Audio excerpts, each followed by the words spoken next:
Почитувани, на денешната собраниска седница на дневен ред се измените и дополнувањата на Законот за земјоделство и рурален развој.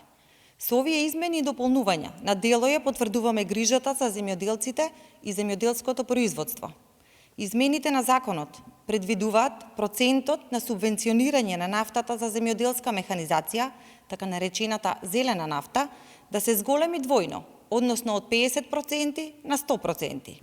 Тоа значи целосно покривање на трошоците за нафта, за речиси 50.000 земјоделци, кои претходно ја користеа оваа мерка.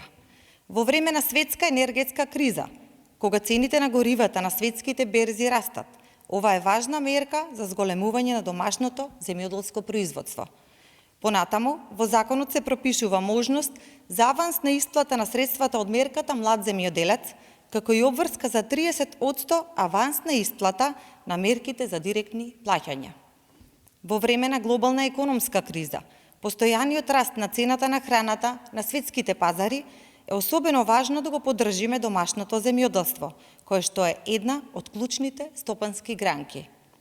Ги повикувам сите пратеници да дадат поддршка и да гласаат за овие измени на законот. СДСМ во изминативе години покажа на дело што значи вистинска грижа за земјоделците. Имаме рекордна исплата на субвенции, кои денес се исплаќаат навремено и неселективно, кон сите кои што ги исполнуваат условите. Како парламентарно мнозинство и понатаму остануваме посветени на мерки и политики кои што се во интерес на земјоделците и обезбедуваат услови за силно и конкурентно домашно земјоделство. Благодарам.